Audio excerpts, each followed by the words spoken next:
It's Island, and today we're going to be discussing the Division 2's endgame. Ever since its debut at E3 2018, the developers of Division 2 have focused on the sequel's endgame. It is a recurring topic for many shooters such as Destiny and Anthem, and often seen as a make or break point for a game's long-term success. The original game was very repetitive, which is actually one of the reasons I consider it to be the worst game I've ever played. But apparently, they added a lot of new stuff. I really never gave the game a second chance. I thought it was that bad. So with the sequel, they're taking steps to ensure that it won't be the same. There is a private beta that's coming up on February 7th through the 10th. The Division 2 takes place in Washington, D.C. It will take a more chaotic turn after the conclusion, forcing you to defend what you've built up in the expanded endgame. During this event, the developers spent some time reflecting on what they learned from the original game and detailed their approach in the sequel. Quote, "One of the best things for the Division 2 is the importance of the endgame and our focus on it," said the creative director Julian Garrity. "We launched the Division 1 with very little terms of in-game content. It was a great campaign. My ass. You reached level 30, the endgame started, but it was lacking in activities. We were trying to operate this live game, yet we saw things that weren't working out for the long term.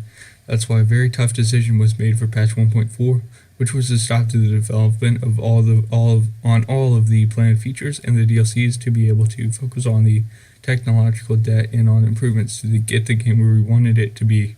That all fed into how we've set the Division 2 production-wise, creatively as well." Unquote. The Division 2 will incorporate much of the existing game's content from the post-launch updates, which includes Update 1.2's bounties, 1.4's world tiers, 1.6's exact weapons, and 1.8's PvP arena. These features will be available for all players at launch, and future DLCs for the first year will be free. This is not only to stay consistent with the current game's flow and meta, but also to ensure that the community would stay engaged. With the new game, this comes a fresh start for all players. Whereas the original was set in Manhattan, Division 2 brings a new set of agents to the nation's capital, which introduces new systems and world events that occur in the field, presenting more moments and opportunities to leave a large footprint. At the beginning of the demo, first mission was to retake the White House from one of the opposing factions, which becomes your base of operations soon after. Over the course of the campaign, the White House increases in influence and followers the more expand the agency's reach throughout Washington, D.C. in order to reassert control over the city. You'll set up new settlements and interact with characters who will aid in your rise to power.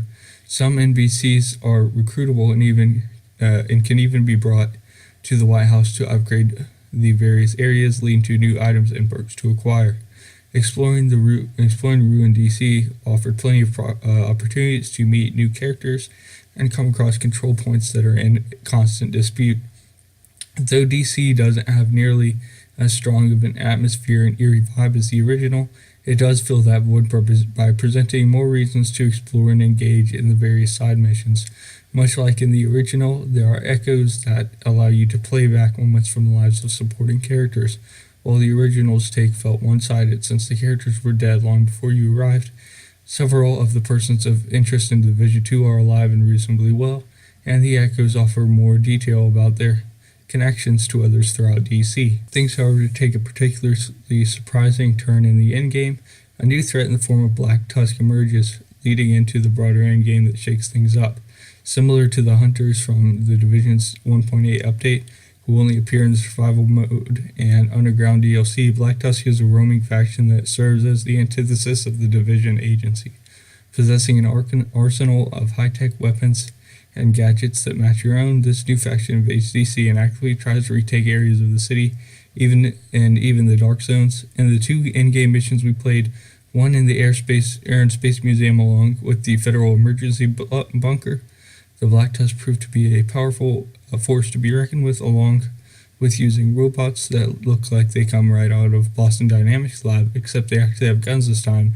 The in-game faction also uses mini drones and have soldiers wearing heavy armor that requires strategic shots to open up weak points. During the endgame, you'll unlock new specializations that further enhance your character, which also open up power weapons like the grenade launcher, heavy sniper rifle, and the crossbow in order to find better loot and gear.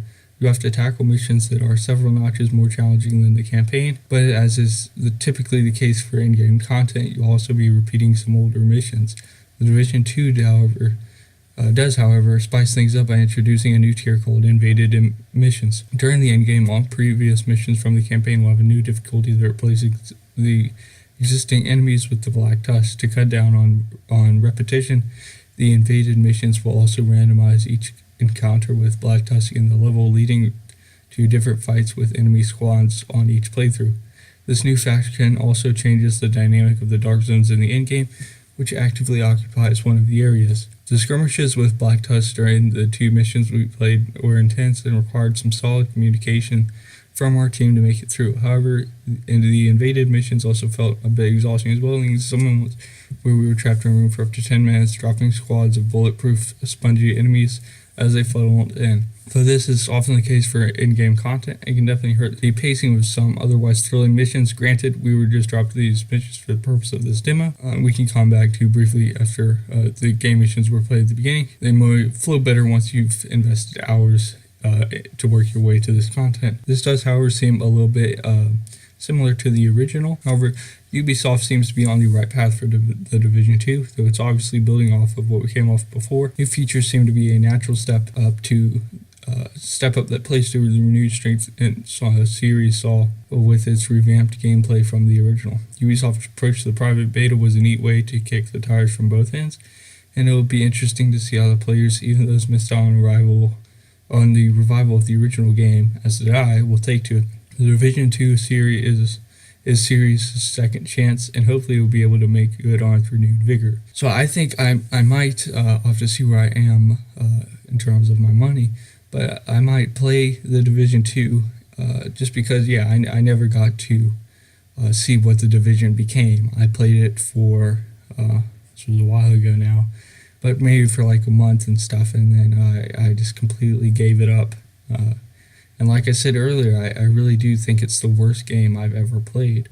That was before the updates, however, and feeling that it was the worst game I've ever played, I didn't want to get back into it whatsoever.